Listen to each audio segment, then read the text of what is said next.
Hello guys! Hirap na ba kayong basahin yung Sahil application?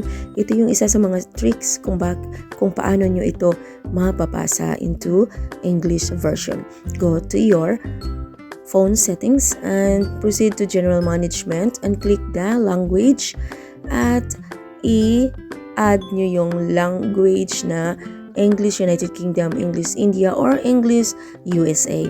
Kung meron kayong keypad application para gumanda yung keypad nyo kasi most of the girls talagang gusto nilang merong magandang design ang kanilang keypad. So proceed also to the settings of your application. At the same thing din ang gagawin nyo. Maglagay kayo ng language doon na English UK and English India or English USA. Then after that, proceed to Sahil application. Then dito nyo makikita kung meron kayong kaso. Dito nyo rin makikita kung meron kayong travel ban. Meron din dito na services na makikita kung meron kang pending na utang sa Bangko ng Kuwait. And then ito yung mga services na makikita nyo sa loob ng Sahil. Dito din makikita ang inyong tinatawag na sick leave.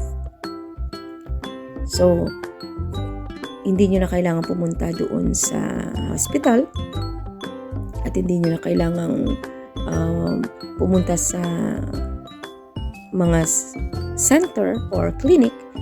So, magagawa nyo na sa Sahil.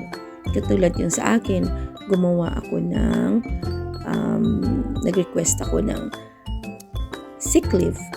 At ito, makikita nyo rin yung vaccine dito. Yan.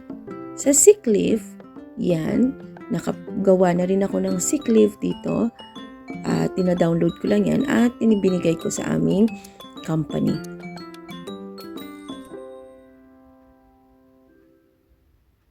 Then, let us proceed to the Ministry of Interior kung saan natin makikita na activated na yung inyong biometric.